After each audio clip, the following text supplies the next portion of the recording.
What is up, everybody? Very exciting day today. Today is the day we're getting this M50 in the E30. So we're picking up where I left off after doing all the trans stuff. So I hit the store and I got some MTL that was super hard to find. I had it ordered for me. This is so I can top off the trans, because if you remember from the last video, it's a little low. I didn't want to risk it, so I bought that. I got brake fluid, which is unnecessary, but I needed some. And then I got my new throwout bearing bolts, which is the main thing we've been waiting on, so that I can mount everything onto the motor. BMW changed their bolts, of course, and they are now T45 head, so I had to go get a T45 socket. But we are ready to get the trans on the motor, and we're gonna get the motor in the car. So I'm just gonna quickly top off the trans, nothing cool, nothing to film. And then I'm gonna start putting on the clutch and the pressure plates, and then the trans is going on. Super, super excited. The day has finally come.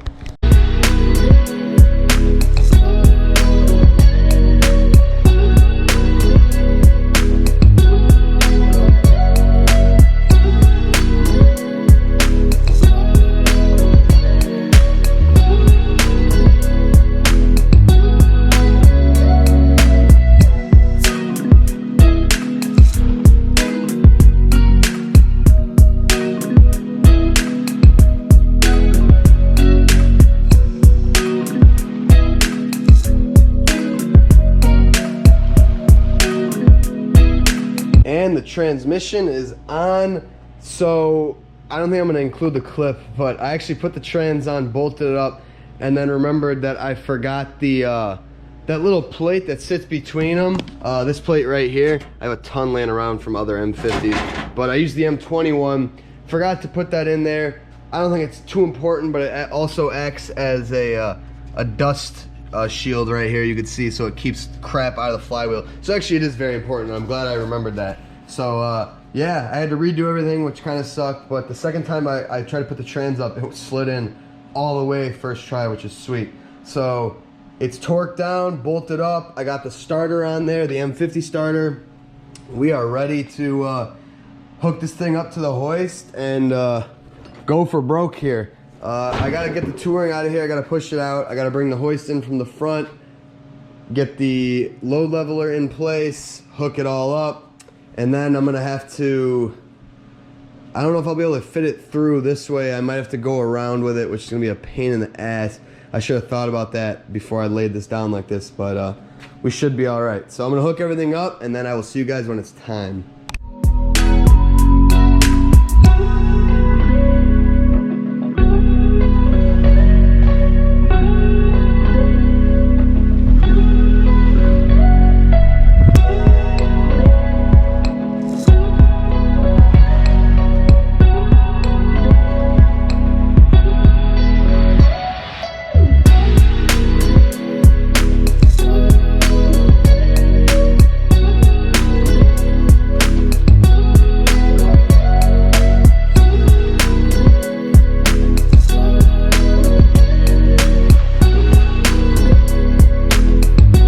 A few moments later.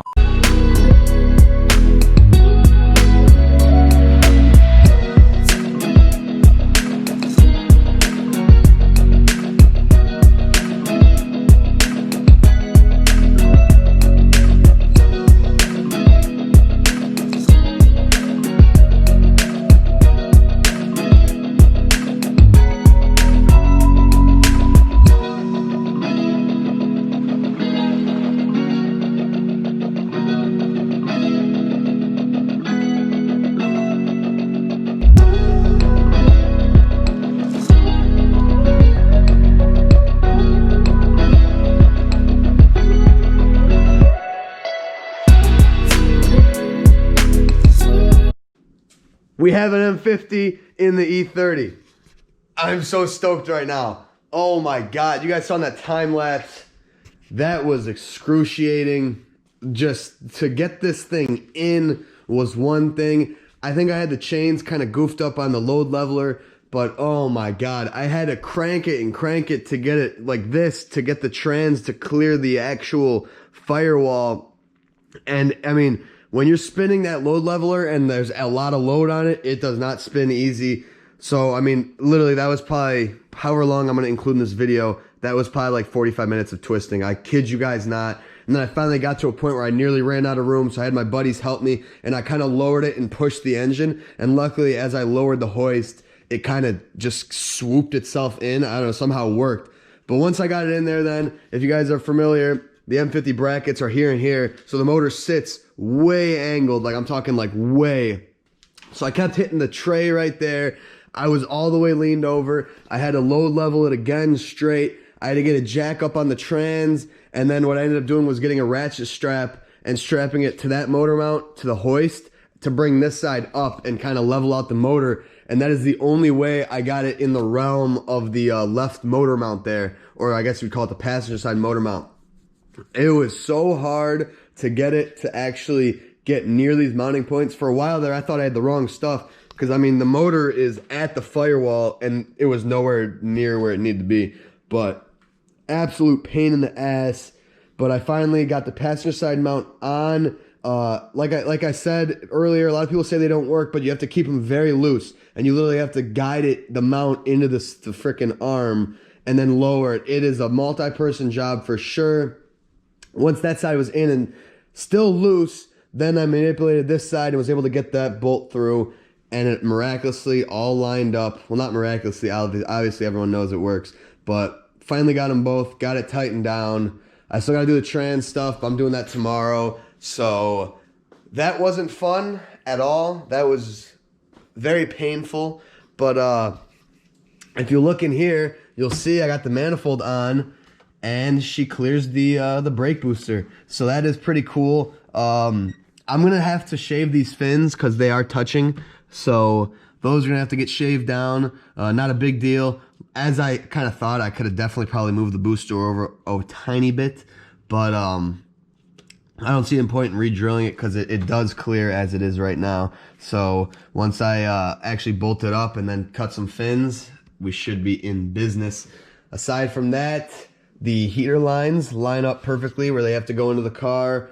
The exhaust looks like it can be made. There's a ton of room for the back header. Front one comes out right at the subframe, but there should be enough space there to get a nice bend in. So I'm hoping that won't be too difficult.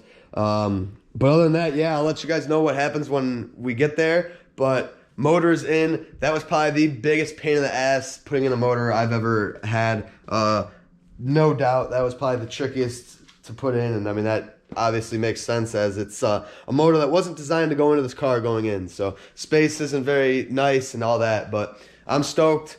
I will see you guys when I pick this back up tomorrow. So we're coming back at it. M50's in the car, as you guys know. So today we got a few things on the list. So I'm gonna hook up all the underside trans stuff. So the shifter arms, the drive shaft, the special DSSR. I'm gonna put in the new slave, get all that taken care of. And then once that's all hooked up, I kind of found out I have a little bit of a dilemma here. Not really a dilemma, but as you guys know, this car's on airlift, so that means it's going to be kind of low and I'm going to be airing out and all that. And I didn't realize it, but if you actually get under here and look at where an M50 pan sits on an E30, it is extremely low, like dangerously low. So with the Condor mounts being a bolt on this side, it's kind of a tricky business to raise it. This side is kind of normal, but you can't run Condor risers like my wagon's running. So I gotta run washers. These aren't gonna work, but I basically need, similar to this, a little bit bigger. And what I'm gonna do is stack up as many washers as I can on each side. I was just gonna do this side to clear the exhaust for a custom exhaust, but I also wanna do this side because if I just do that side, it's gonna bring the motor this way, meaning it's gonna bring the manifold closer to the booster, and that is a bit of an issue there. So if I raise this side as well and that side, then I'll be even clearing more room for the booster and the manifold, which is a good thing. So I'm gonna go get washers, but I figured I wanna put all the trans brace on and stuff before I unhook these, because getting these in place was a pain in the ass. And I feel like if the back half of the trans is, in place, then I feel like these won't move as much. That's at least what I'm thinking. I'm kind of hoping that's the truth. I don't know. I don't really feel that good today. Feel very cloudy, very tired. I don't know why. I went to bed late last night, but I still want to get some work done on this thing, so I'm going to try to, with as clear of a head as I can and not mess something up. But yeah, let's get into the car and get to work. So the way that everything sits now with the M50 and the angle of the trans, everything's kind of goofed up. So I don't know if it's because I have a short shift kit, but this arm was a little too short, so I had to unbolt it from the shifter carrier right here to get it long enough to reach, and I finally got it in. And I actually had to pry down the trans because the trans sits really high to the top of the tunnel now. So I had to pry it down to get the actual clip in there. But I got that hooked up. Now I'm putting in the special twisted DSSR, and then I'm going to retighten this as far back as I can without it popping it out of the arm. And then I'm going to put the brace on and mount this up. I left it unmounted so I could get it low enough to actually get the arm in. But yeah, it's all kind of goofy. I didn't think it would work, but it does. So you kind of got to play with it. But yeah, I'm going to put the DSSR in now and then put the bracket.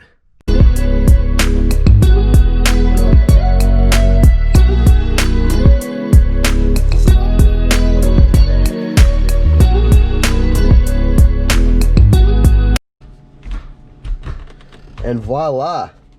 Oh, wait a minute. Oh, there we go. Yeah. So we have a functional shifter. If you guys didn't know, this car is a short shift kit. And because of that, the slot where the DSSR goes in under the shifter had these wider things, like bushings, that didn't fit in between the DSSR. So I just had to file those down for like 15 minutes to get them to fit. And I finally got it, and it feels pretty good. It feels the same as it did before. As you guys can see, the shifter sits in the same neutral position because I got the twisted one, so it's not off like this. Reverse goes into it. It's a little hard to get in reverse, but I think that's kind of how it is regardless with this shifter. So yeah, everything's hooked up there. Now I'm going to put on the trans brace. That was way more of a pain than it should have been.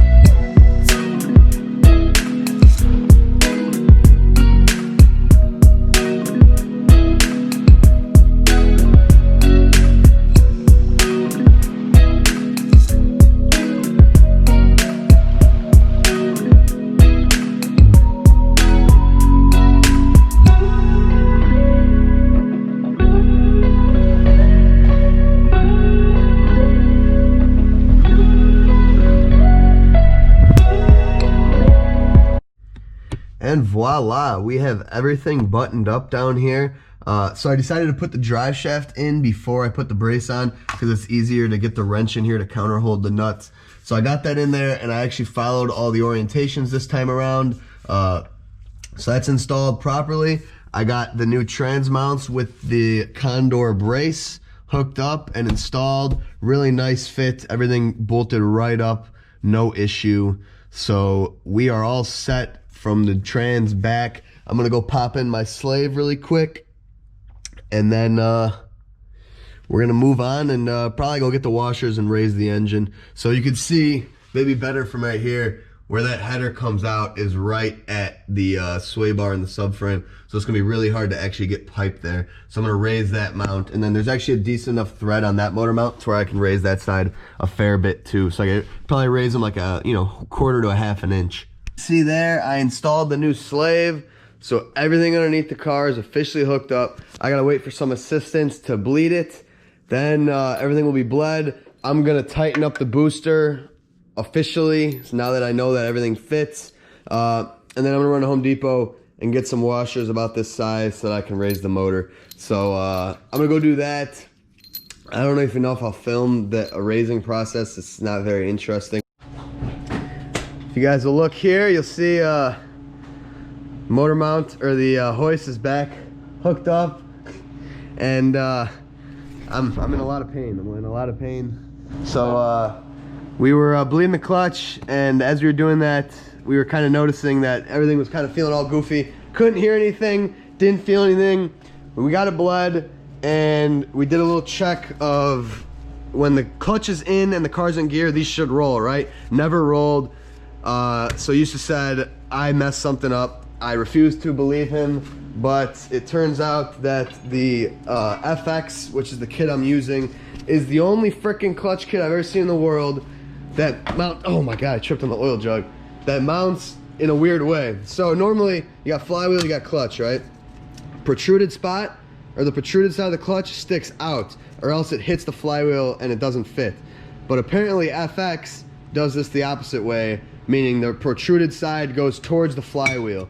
So if you guys will see in the video earlier on, I did not do it that way. So it turns out I have it backwards, and that means that after all the work I did installing the trans stuff, I have to take the trans out.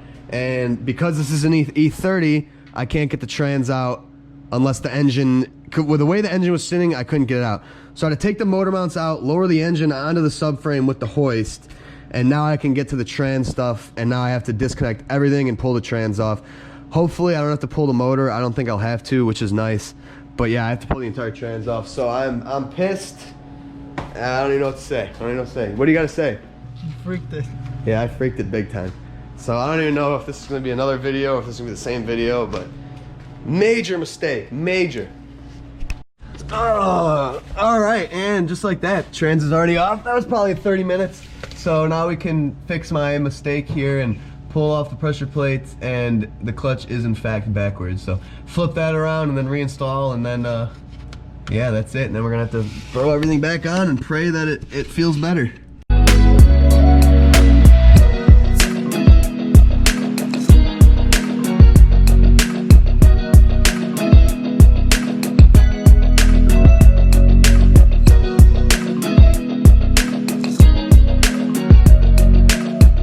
It's 2 a.m., camera died, I am miserable. So we got the trans and everything back in, I flipped the clutch, and we did the test again, and it is working, the clutch is disengaging. So it turns out I did have it backwards. Stupid FX is the only clutch I've ever seen that has you put the protruding side of the clutch towards the flywheel. Normally it's the protruding side towards the pressure plate. Theirs is different. I should have just asked, I didn't know. Thank God. I don't know what Eustace was doing to where he decided to just see if the rear wheels spun, but we did that test. Had he not done that, I would have hooked everything up in this car and then found out that the clutch was on. And not to mention, when you start the car with the clutch on like that, you actually weld the clutch to the input shaft and you ruin your trans. So I would have been in a world of pain, but I literally had to undo everything I did today and then redo it. I am miserable. Turns out you can't pull the trans on these. I don't know, I thought you could pull the trans, but if the motor's in place, you can't get to it. I can't get to all the belt housing bolts. So we had to lift the motor up, redo the motor mounts. So painful. I was wearing this shirt with freaking lettering on it that dug into my back. My whole back is completely raw right now. It's all red. We had to lift that trans up by hand. Absolutely miserable. That just goes to show you, make sure you know how your clutch is, how it is installed. But thank you, Eustace. We got everything back together. I just got to go hook back up the drive shaft. Yeah, that was not a fun mistake, but thank God we caught it when we caught it, because I would have been in a world of misery had I not noticed that right away. Because, you honestly have to move the whole motor around just to get the trans off, and it's the biggest pain in the ass. So if I had all the accessories and stuff, I would have been miserable. But yeah, I'm cutting it there. That's the end of this video. That should be a nice action-packed video. We'll pick back up tomorrow or whenever I get back out here, and we'll do all the wiring harness, accessories, and all that stuff, all the fun stuff, and get this thing close to running. We're almost there now. Now that I know all that stuff is working, now we're almost done. So thank you guys for watching. I hope you enjoyed. It's 2 a.m. I'm so tired and sick of working on this car. I'll see you guys in the next video.